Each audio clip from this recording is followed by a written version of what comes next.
Are you overwhelmed by burnout, staff turnover, and never-ending demands? Imagine walking through your organization and looking at disengaged teams, compassion fatigue, and something I want to call stalled culture. What if I told you that the solution wasn't another policy? Maybe it's you and I embodying the right leadership qualities. In today's video, I'm going to talk about 6 essential leadership qualities that I think can help you and any organization take it to the next level. So the first one is the C word, and that is communication. Communication is one of the most key important concepts or leadership qualities in any organization, and that communication must be clear in how we communicate, and it must be concise in how that we deliver the message. Clear and concise in my handwriting is horrible. But first we must think about communication, because misunderstandings, especially in the industry I work in, which is healthcare, can lead to people dying. But if we clearly communicate and set expectations and people understand those expectations, we can save lives and we can save teams as well. But there's something about that communication that has to be important for us, and that is we must use structure in how we communicate. And I'm going to try to write just a little bit neater: structure in how we communicate. And in that structure, it's important that we actually list this. It has to be a two-way communication. One of the problems that we do in leadership is we have a one-way delivery of communication, but we're not considering necessarily how the other person is receiving it, and we're also not considering or allowing that communication to come back in validation that they understood what we said. So it's important that we have two-way communication. Again, in healthcare, communication can actually lead to people losing their lives. In any organization, poor communication without structure that is not clear and concise can definitely lead to a negative culture and results that none of us want in leadership. So it's important that our communication is clear, concise, and the other thing that I want to put, and compassionate, are used with compassion. We must show the people that we serve, because it is about the people that we serve and not us. We must show them compassion in our communication. That's essential. People in today's time need to know that they are valued by the leader. And if we are only giving one-way communication and we're not showing any compassion in the way that we communicate, we are going to experience those stalled cultures that none of us want in our organizations. It leads to nothing good, as you all know that. So I wanted to give you that. The other thing is, for our quality number 2, is we must have empathy in our organizations. Empathy. How do we care as leaders in our organization? Empathy, there's a study that shows that empathetic leaders reduce compassion fatigue and improve performance. And in any organization, that's important. But I focus on the one that I'm in healthcare, and compassion is such a crucial part of quality care being administered to the patient that we must show empathy as a leadership quality. So number 1 is communication. Number 2 is to be empathetic in how we react to other people. How are they really doing? When we ask that question, do we listen deeply with good empathetic intentions, or do we just listen and our body language is showing that we really don't even care? So it's crucial that we show empathy in our leadership role. The other one that I would give us is making sure that we lead with integrity. Lead with integrity. And so we must make sure that we are always adhering to our word. Now that is very, very bad handwriting, but I want to just point out that does say integrity. And with integrity, we must show that we are going to be someone that is going to be honest and transparent, and a leader that people can trust. So the action item is reflect on yourself. What are you doing each and every day to show people that you are leading with integrity? Are you upholding to your end of the bargain when you say you're going to do something? That there are times I know that we all forget to do different things. But integrity is such a crucial thing because people rely on us keeping our word as leaders. I have failed in that area, not purposely in having an integrity or low integrity, I guess, or someone that people can't trust, but I have forgotten to do things that I said that I was going to do.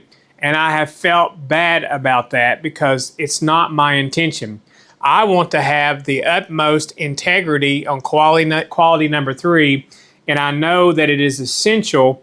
And I also want to be someone that's able to own my mistakes publicly and be transparent and credit my team often.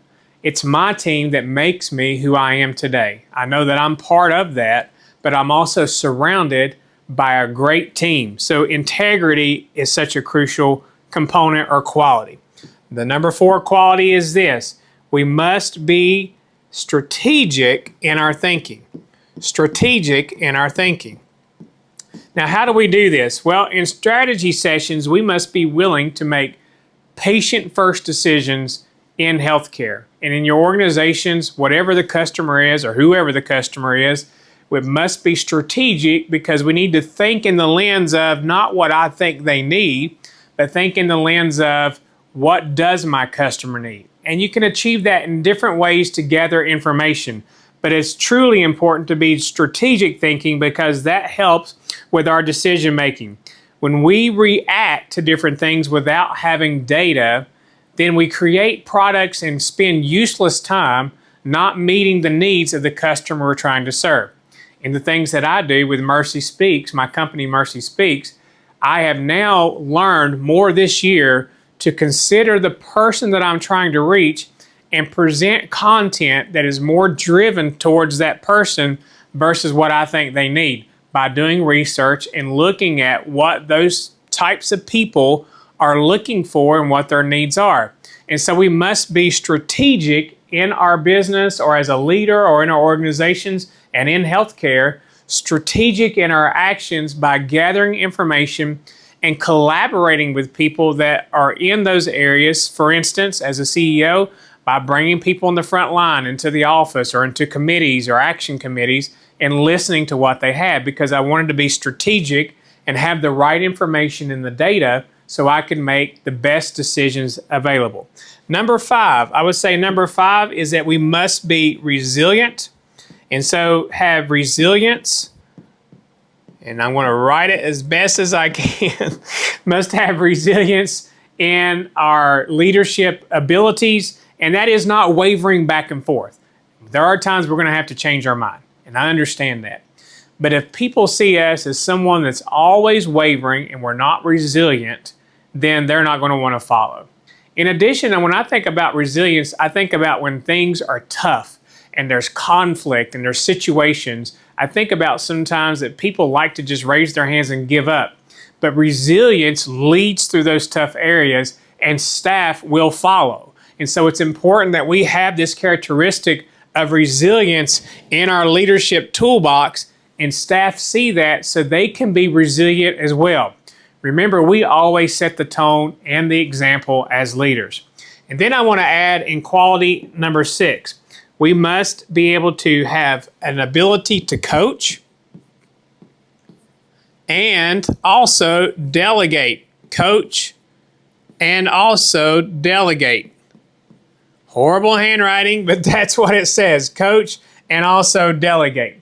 I love coaching in leadership because what I'm trying to do with my staff is coach them up to be successful in their roles. And when they want leadership growth opportunities or opportunities in their career, I enjoy being part of that, coaching them up. But I also have to realize that when I'm coaching that I'm not enabling, because that can be something that if I'm coaching and showing all the time, well, the people that I'm coaching could get very comfortable with that and not take on the task or do the things that I'm asking them to do or coaching them to do.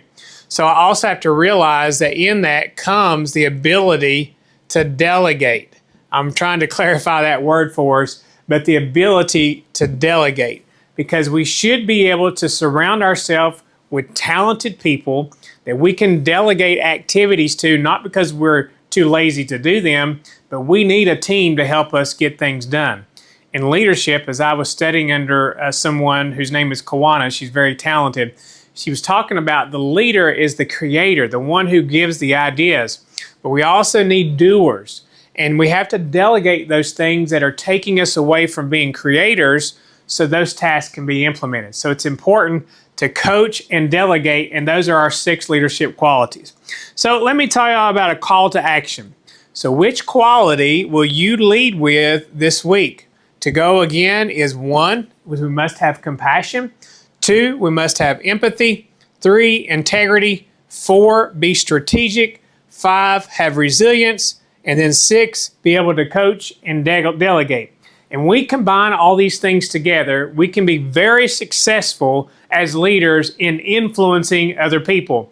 People will want to stay. We will no longer have stalled cultures in our organizations, which is crucial. We should not have stalled cultures. We need to be able to propel our cultures forward in leadership. So I'm here to serve you, and I want to know what you have in regards to what are you going to do to help develop these qualities in the comments below. Share, like, subscribe to my channel. I appreciate it all, and I look forward to serving you more in future videos. As we serve together, Dr. Jeff.